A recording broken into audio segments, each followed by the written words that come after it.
5 with... Oh, I forgot to plug it in. All right. Okay, tape number 5 with Ben-oni on April 29th, 1998. Somebody in the carriage stopped and said, "You are Bella." I said, "Yes." He said, "Here I have your picture." He took it out from his pocket. He said, "What are you doing here?" He was the administrator of a few neighboring farms.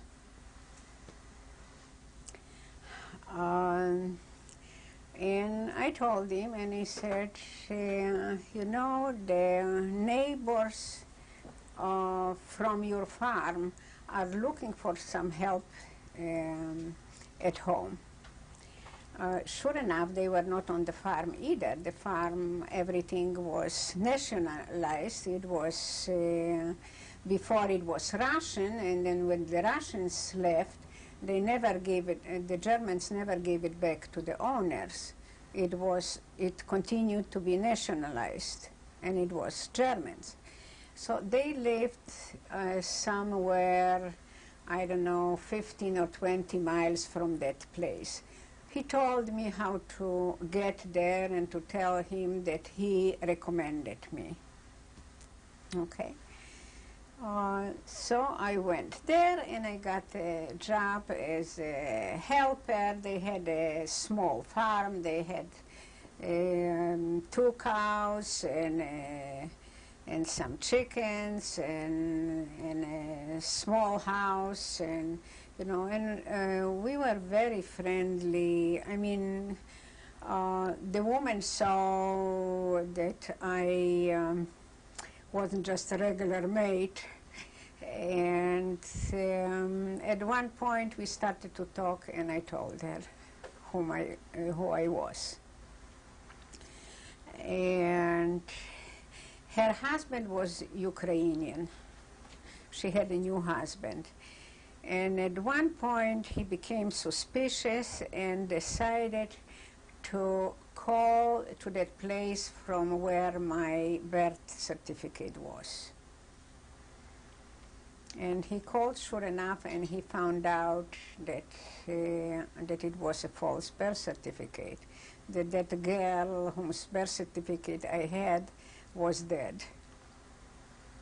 I mean, that was a good birth certificate, but the girl was dead. So she came to me with crying. She said, "You know, you need to leave." So, fine. I left. She said, "I don't know what he's going to do. He found out this morning and he went somewhere, and maybe he went to the police. I don't know." So I left, and going back, you know, and I'm going back to that administrator. If he has places where to place me, fine. So I'm walking again, I don't know, 15 miles or whatever, and I met him, and he says, "Yeah, there is a small farm in the village. They have a little kid, and the husband was taken to the military, and he still didn't come back, and they need some help on the farm." Okay, I was there for quite a few months. Every Sunday I was going to church. I was praying, sure enough, to my God, but, you know, and I was always I was always chosen to hold the posters when the procession was going around, and it suited me well because I could hide my face in it so people couldn't recognize me. Until I was there quite a few months. We were all very happy until one night my Aunt Hanya said, "You better move." I mean, she just, you know, appeared in my dream, so I decided to move. Those people were heartbroken. you know, that I was leaving. But, you know, if I decided to go, I am going. I wasn't paid there, you know, I only ate there and lived there quietly. I walked again, and then somebody in a carriage is approaching me again. And who was he? He was the manager of all those alcohol factories in the neighborhood. We were producing a lot of potatoes and sweet potatoes, and you know that was probably the fields were good for it, so probably that's why there were a few of those factories around. And I told him that I am looking for a job. Oh, he said, oh, okay, I know a family who live near Yavorov. They have a little girl, and you could go there. They are working for, looking for some help at home. Did you ever find out if that second dream of your aunt, if that was prophetic? No, I didn't. I didn't.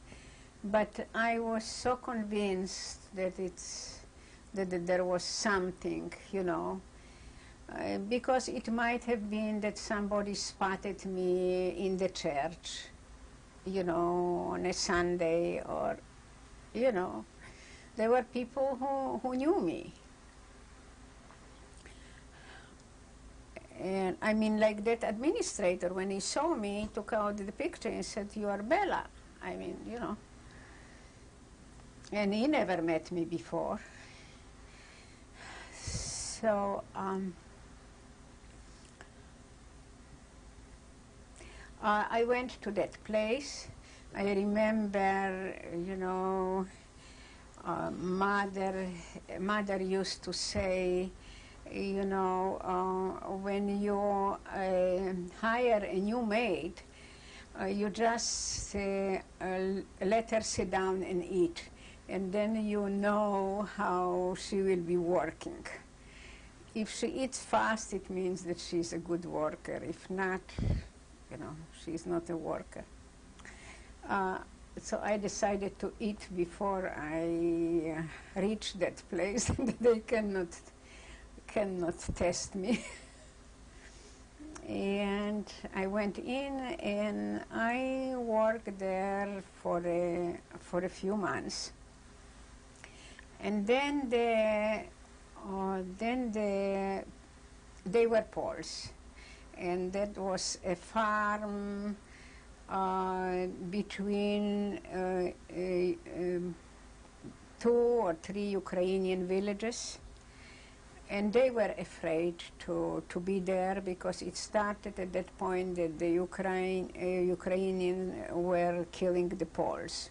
And, you know, and the Poles, like in Ireland, you know, and the Poles tried to kill the Ukrainians. I mean, so they were afraid to be on that farm. They left me on that farm.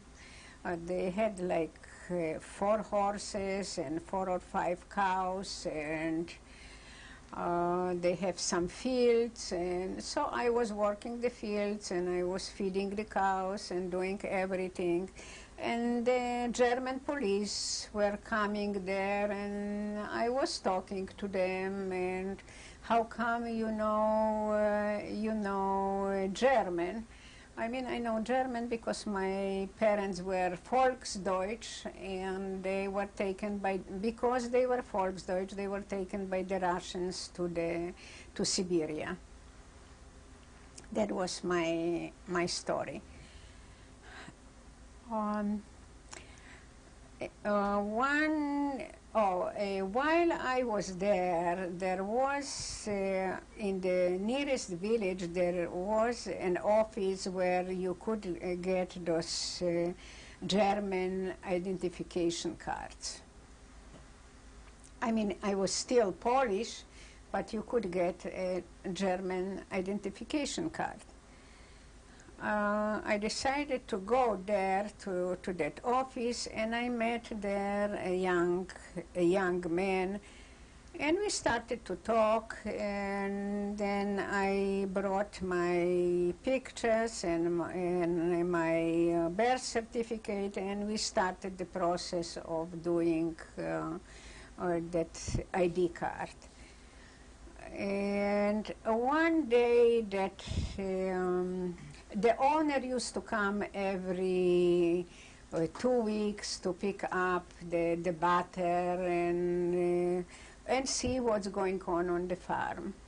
And one day he came and he said to me, I dreamt last night about you, that you are Jewish. And I said, you know what, you must be Jewish. And I said, I am not going to work here anymore. If you think I am Jewish, I am not going to work. And so I stayed probably for another day or two there. I went to that young guy, because he was telling me that he lives somewhere else and he goes for the weekends home. And I came to him and I said, you know, I just terminated my work because my boss wasn't very nice to me.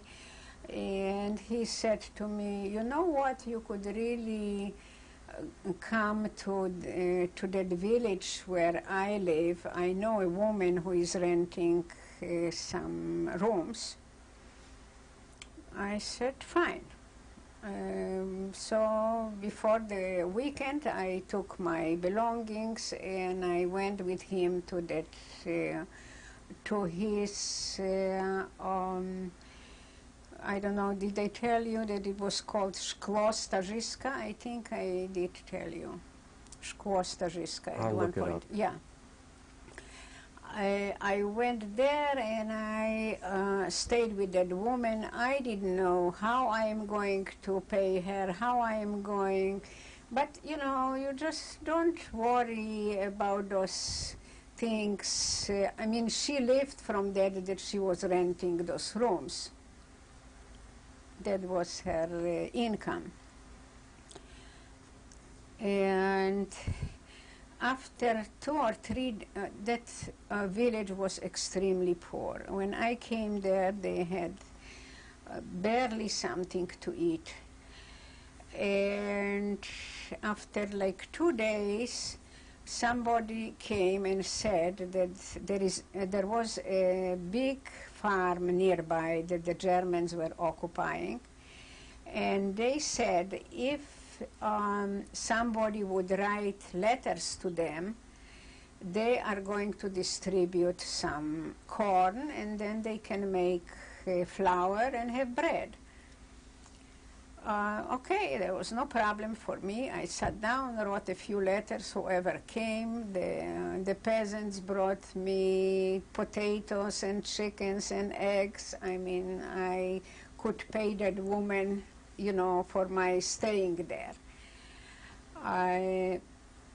The next weekend, that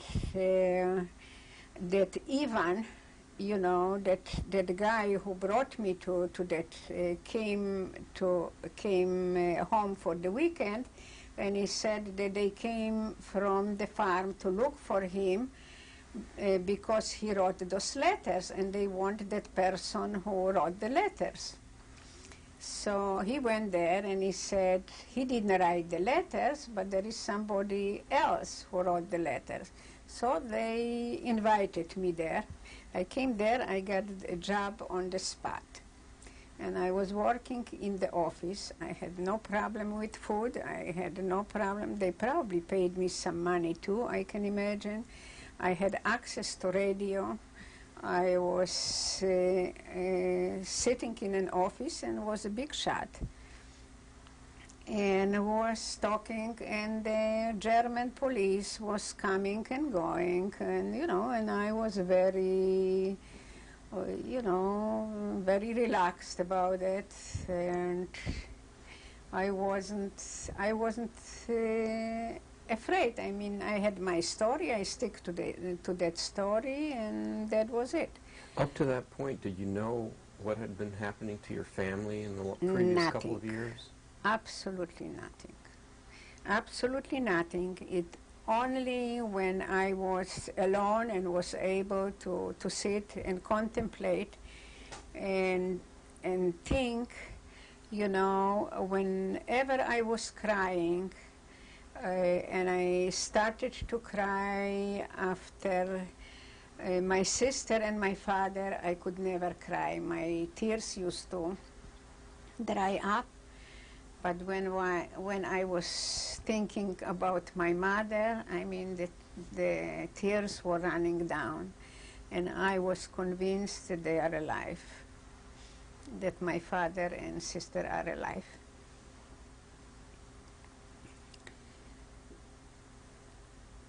And that was until I was working at the farm until I don't know, probably June or July 44.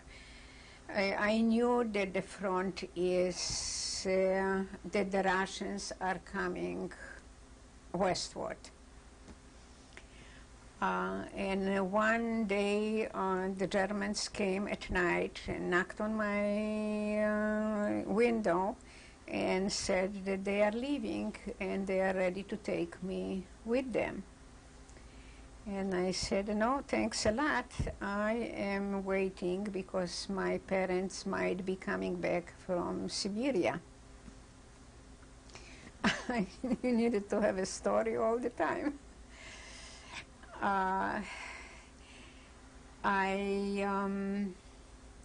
They told me, that for a while there is going to be here no government, and you know what's happening. The Poles are going to kill the Ukrainians, and the Ukrainians are going to kill the Poles. I said, fine, but I will take that chance, and I will wait, maybe my parents are going to come back. For a few days, I was really living and sleeping in the fields.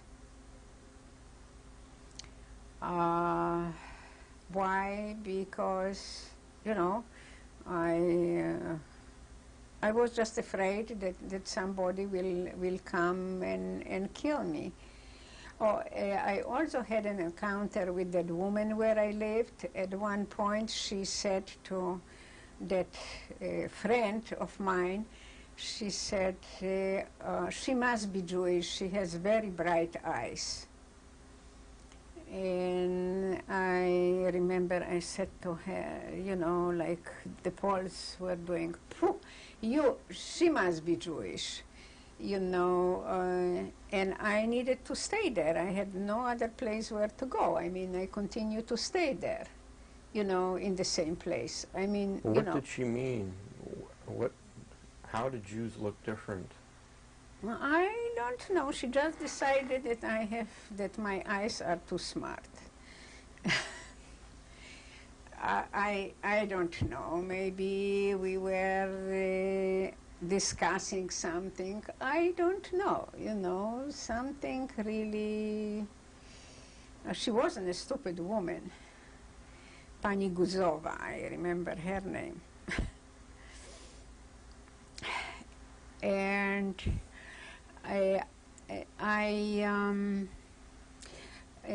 the fields that I was staying, I was eating, I was really familiar with that, what you can eat. For a few days, I really ate some grass, and, there are some edible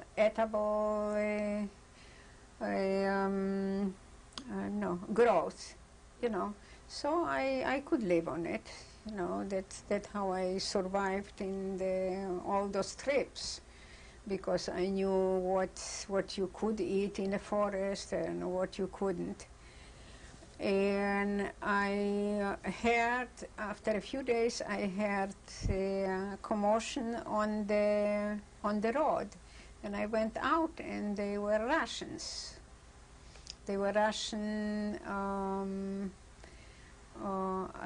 convoys going west. I just put my hand up, and they took me on a truck, and I went towards Ternopil. I decided that I will, if I'm going to find someone, I'm going to find in Ternopil. How is it that you weren't afraid of the Russian troops as a single young I woman? was not afraid of anyone. With the Germans, I knew what to do. I had the same thing in jail. They took me out, and they wanted to make some love or whatever. I told them, you know, you just cannot do it. It's Judenschande. You know, you can be... and they were afraid. I mean, that word was just horrible. And I just don't know. I was just not afraid. And I had a place where to go. I mean, I was going.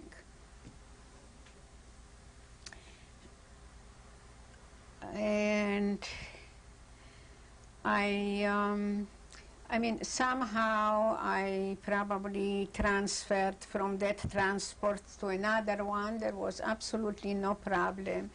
The Russian soldiers fed me. I mean, it was, you know, I spoke Russian, so it was, you could communicate, and, you know, and I knew about everybody's, you know, from where they came and how many brothers and sisters they had, and, you know, I mean, you had conversations. And I came to Ternopil, and I decided to go to that mill where I worked for 2 years. I came there, and I met the man who was running the mill. And he recognized me. He said, "Oh, good that you are here. Your father and sister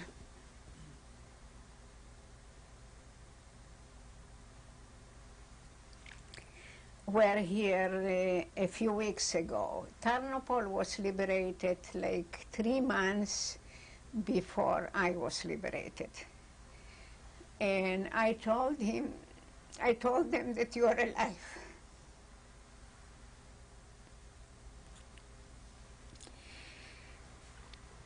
That somebody saw you in Krakow. Nobody saw me in Krakow because I was never there, but that's what he told them. So they at that point knew that somebody saw me already after the war, that I was alive. And I asked him, he was Polish, and I asked him, how do I find my father and sister? And he said, go, there is a Jewish community here. Go there, and they will know where you can find them. I went there. There was a synagogue. It was a big room. And I needed to wait until the evening, because when the people came to pray, you know, nobody was there before. And they told me, yeah, they know that my father is like 15 or 20 miles from there in a small town. And you couldn't go at night because at night you were not supposed to move. You know, there was the war zone. So the next morning I got up and I went, sure enough, hitchhiked again and went to Zbarash. And I went there and I asked someone, and they told me, oh, your father and sister live right here. I went into that shack. I mean, I was really, it was horrible, you know, in what conditions they lived. They slept on straw. They didn't have anything to cover it. I mean, it was so primitive, you know, that I don't think that during all all the time what I went through, that I lived like that. And sure enough, the doors were completely open. The whole room was big, probably like that piece of that Dining room? dining room. And I said, "Where are they?" So they said, "Oh, they probably went to the market, because that's how Father was supporting them.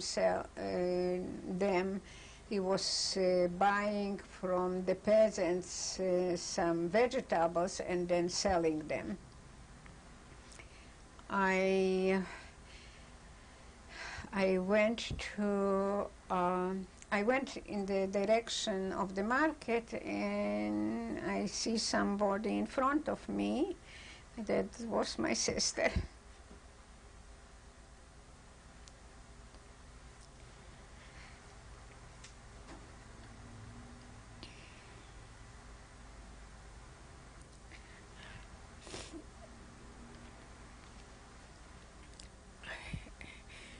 And she said, let me go and tell Father slowly, because Father had an accident and he has temperature and he feels very bad, and I am afraid, that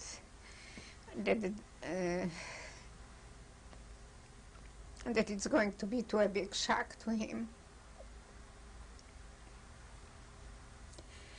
So after a few minutes, she waved to me, and I went to see my father. I mean, I don't know how I looked, but they looked awful. I really had quite a few good months, staying on that German farm. I had food and clothing, and I was fine. And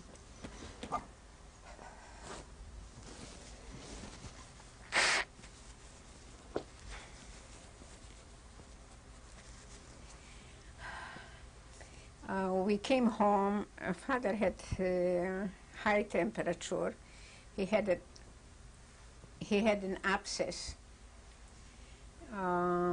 which I knew how to cure. I went to the fields, got some sort of growth, brought it, that took out all the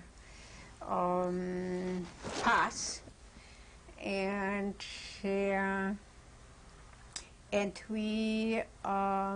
Father got better. His temperature went down, like in 2 days. After a few days, my cousin, who left Poland as a komsomol, she was in the that was a youth organization in Poland. It was how do you say it? It was pro-Soviet one. She went when the Russians left in 1941. She left with them, because they knew that the Germans are going to kill those youngsters.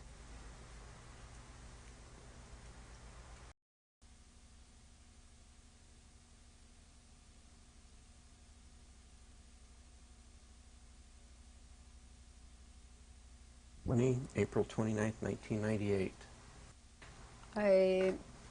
My cousin came from Russia. She came to look for her family and for family. She found us in Zbarash, in those horrible surroundings. She was a lieutenant in the Russian NKGB. That's the Russian police.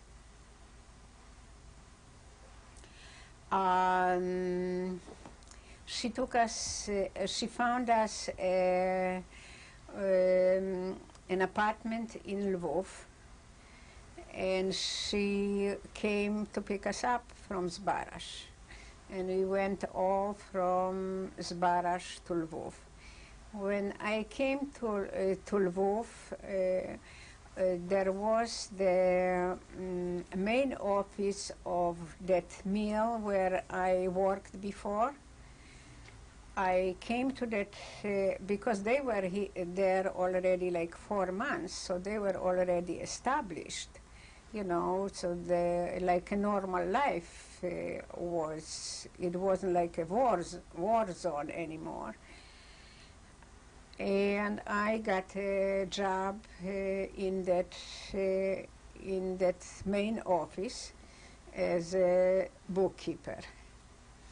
We didn't have any problems with food because they had 27 meals under them, that office, and I was supplied with flour. And then flour you could exchange for everything else. So we had enough food. My father, though, was very, very sick. And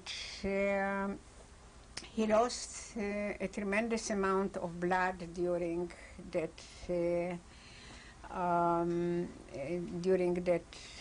accident. And my cousin brought a doctor from that police, and he gave my father some injections. What the injections were, I don't know, but they put my father on his feet back. Father was lying, I mean, really motionless. I worked there until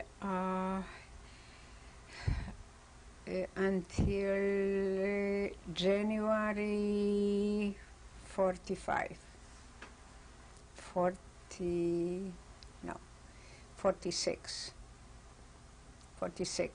In January,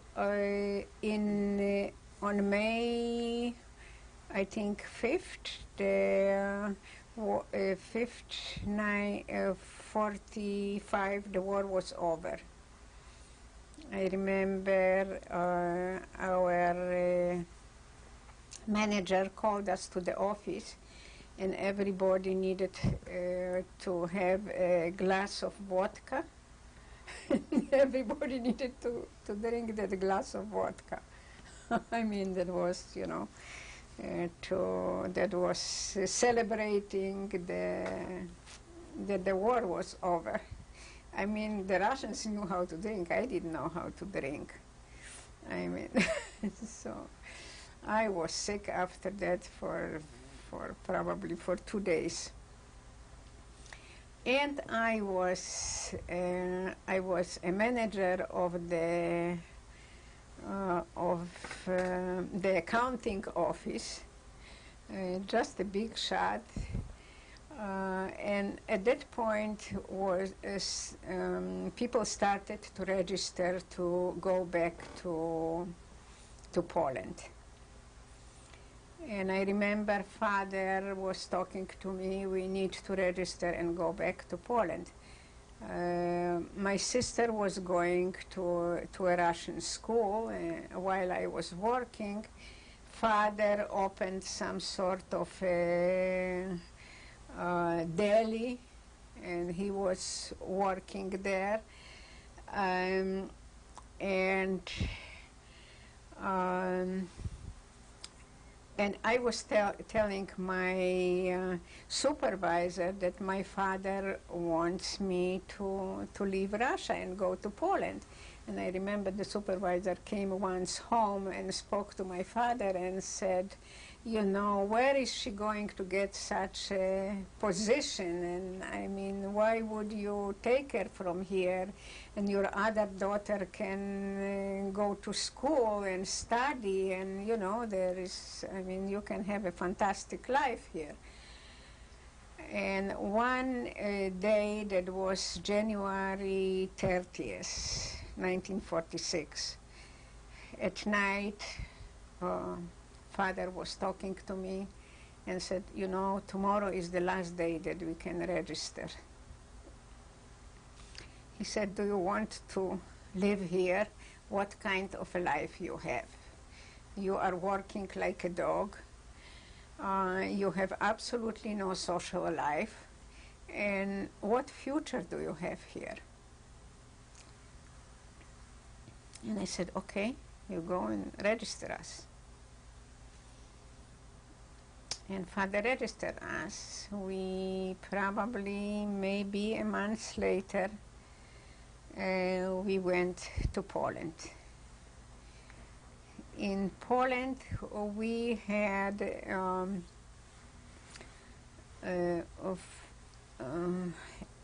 friends whom Father really fired from the farm. He used to be our agronom, but still, you know, as long as he was working, he probably deserved the firing, I can imagine. They still were friends, and they were already in Poland for a long time. I don't know how long, but they were established. They lived in Katowice, and they took us in with open arms, and we stayed there for a few weeks. And Father found out that we could go to Vienna, since he was an Austrian citizen. He probably had dual citizenship, I don't know. But he, you know, he could go to Austria as at that point, people were going. I mean, some people were coming from Austria to Poland, some from Germany to Poland, some from Poland to Germany. People were displaced during the war, and people were trying to get to where they lived before. And Father, I felt horrible in Poland after the war. For some reason, whoever I sat down on the bus to talk to, everybody was anti-Semitic and against Jews. I mean, I don't know why they found me to talk about that, but that's what happened. And at that point, I felt that I really don't want to stay in Poland. So we were probably like 4 or 5 weeks in Poland, and we left for Vienna. In Vienna, we lived in it was some sort of a DP house, displaced person house. We had there 3 meals a day. We had a room. I mean, it was you nice. You haven't referred to your mother in a while. Was she still with the family at that point, or No. what had happened? No. My mother was not alive. My mother was killed during an action she was taken out during an action in 1943.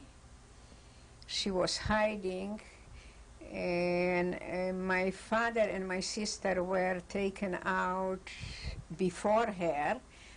they left her on the in the attic when they left, and she was taken and going to such a mass grave, you know, where they were shooting people and covering the graves. And my uncle, who was at that point alive, wanted her to flee with him, and she said, you know, I have nobody to live for. My husband and my daughter were taken in that previous action, and you know, and nobody did. There were really the last actions. The ghetto was completely, I mean, it was minute. And my other daughter is not alive. I have no reason to be alive. And my mother was killed. I went to that mass grave, just didn't feel anything. There, I mean, you know, I just didn't feel, I couldn't go where the mass grave was, because when we planned the trip to Poland, I was okay, and then I had a month before we left, I had knee surgery, and I still didn't recuperate completely from it, and we needed to go through a very uneven road, and I couldn't really make that road, but they put up a table, you know, that there is the mass grave, and I stood there and I said, no, the mass grave must be somewhere else. I just didn't feel that I was on that grave. My daughter and my sister went there, I couldn't.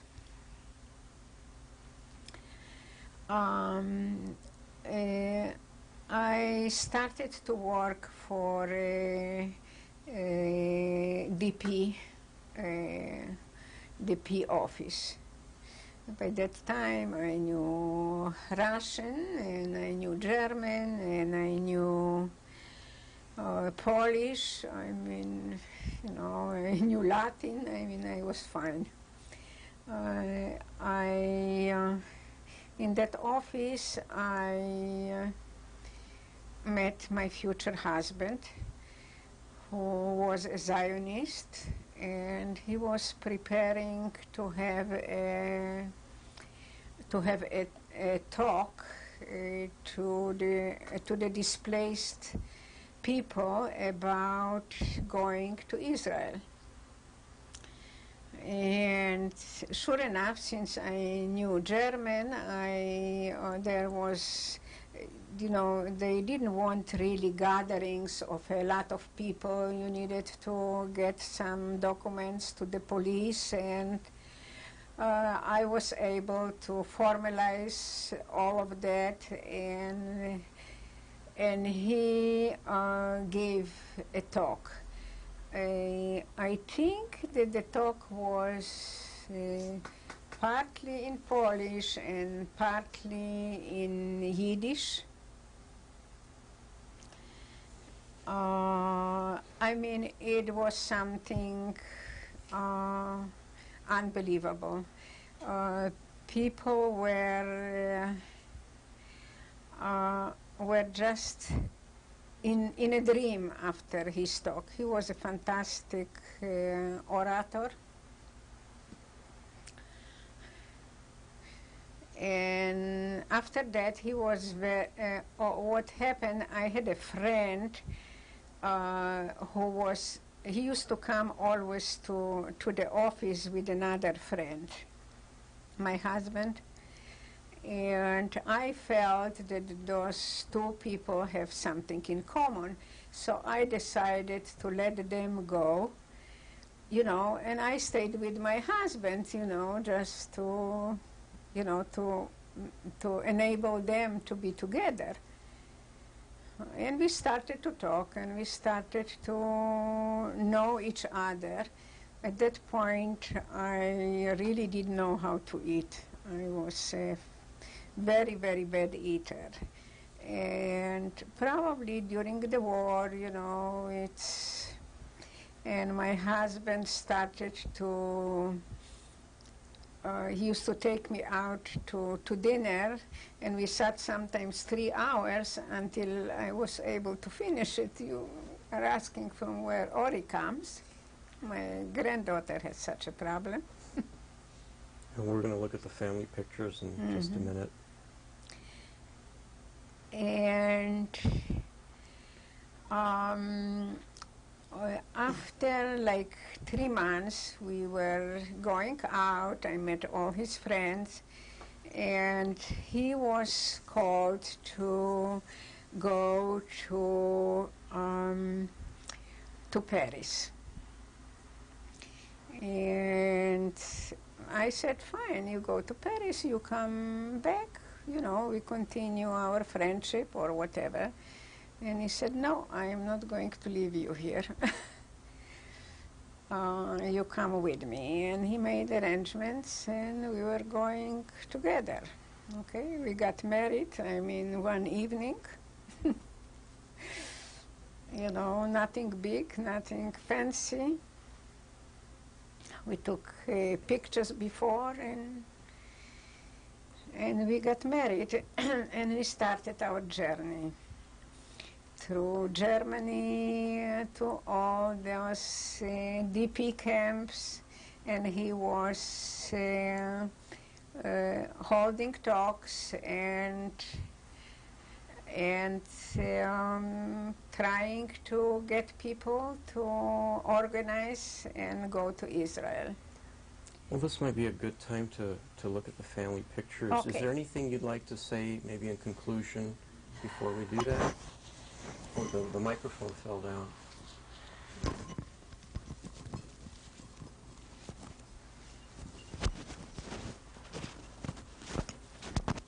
You can maybe just hold it for a moment. That's okay, too. Okay. There was a long time in my life when I didn't want to talk about that. And to talk about the Holocaust. And that was because I was having dreams at night, and I was getting up and screaming. And I really wasn't able to lead a normal life. At one point I decided I have to get rid of it. And that was to convince myself that that was a dream, that was a bad dream, that I didn't go through all of that. And I was able to convince myself. And I really wasn't able to talk about that until we went in 1995 to Poland and visited Auschwitz. When we visited Auschwitz, I decided I didn't go through that.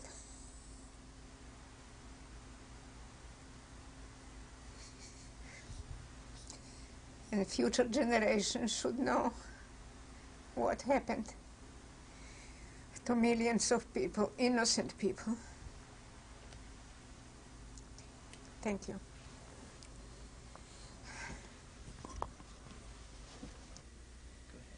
That was my grandmother. That was really my grandfather's wife, whom I knew as a grandmother. Her name? Her name was Rachel Schechter. I don't know her maiden name. In what year? That was probably taken in 37. And where? Probably in Przemyśl. That was my grandfather, my mother's father. He died in 1937. His name? Marcus Schechter. And what year taken? It was probably taken in 1937 before he died. Where? It was taken in Przemyśl. That is my mother, Malvina Schechter Tumin.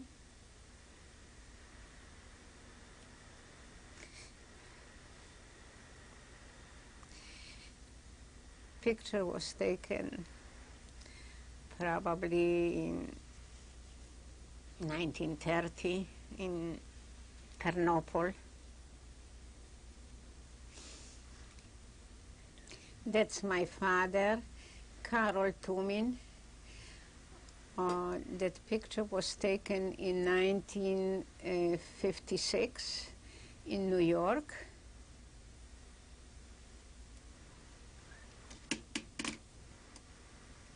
Okay. That was on my grandfather's farm. From right to left, standing up in the back, is Bella, Gisela. From the right, in the first row, Milek,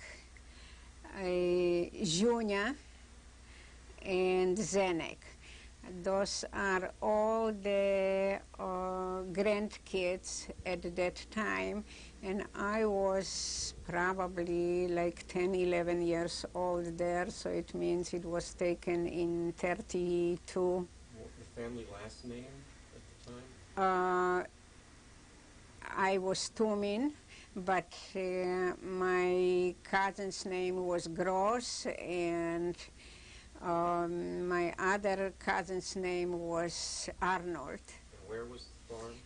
That was in Lubliniec. It was near Lubachów.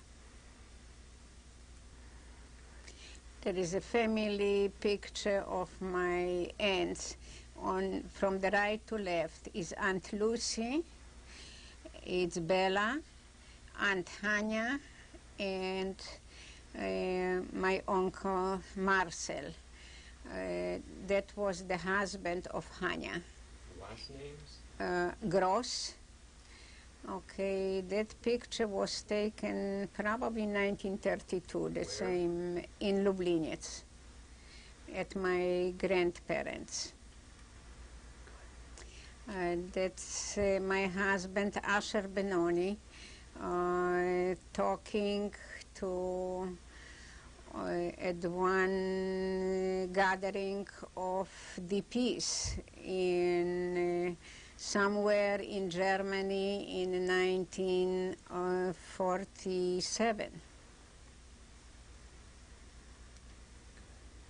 That's our family on the balcony of our house in Israel.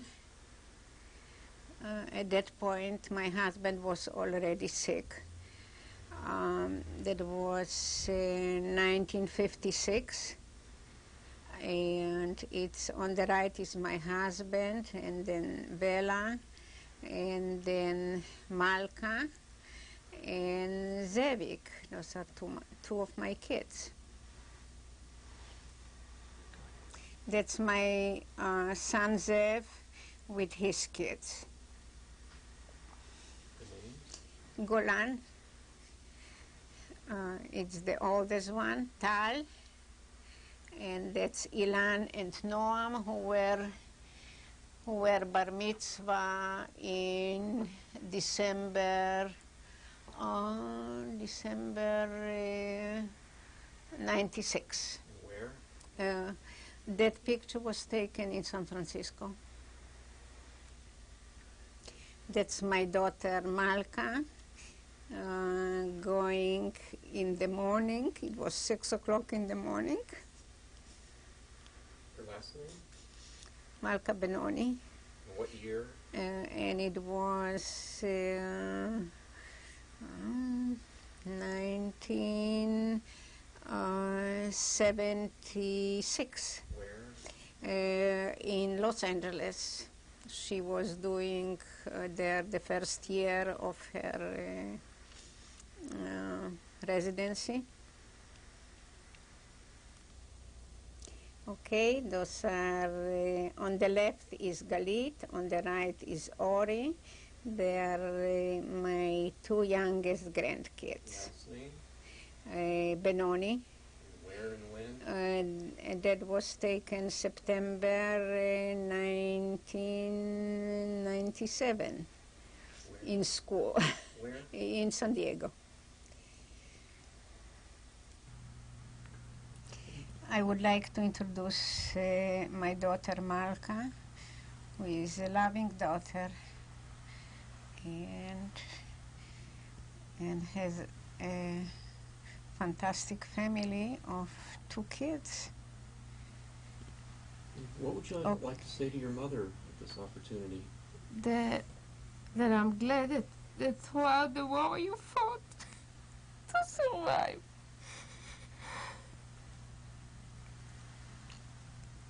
To go nowhere. And that because of this you have now my brother that has and his wife that has a family of 4 other kids, and me that I have a family of 2 kids. So because one of you wanted to survive, we got 10 other people, new people that are alive today. What have you learned from your mother's experiences? The thing that struck me the most of the whole story is how throughout the war she wasn't afraid of anything. And you know, when Eichmann was exterminating everybody else, she looked him right in the eye. Not having the fear, I think, helped her to survive. Is there anything And you just don't give up. You learn whatever hard situation you are in, you know that you will be able to overcome it, and there are going to be better times.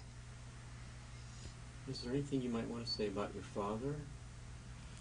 You know, my whole growing up was very hard in Israel, and I didn't know much about my mother going to the Holocaust till really you guys came in here and taking her stories. I went through Poland with my mother 3 years ago, but things were not explained. It was just a location, and I didn't know what happened and how it all rolled around. So it wasn't anything that was talked about. And my father died from a heart attack when I was 9, and I don't know much about him either. And I'm sorry that there is no tape to know what he did. And I just got a little bit about him from you now, what he did prior to the war. I knew he was a big Zionist, and I knew he was very sick since I was born, but that's all I know. Anything else you'd like to say to your mom or ask her?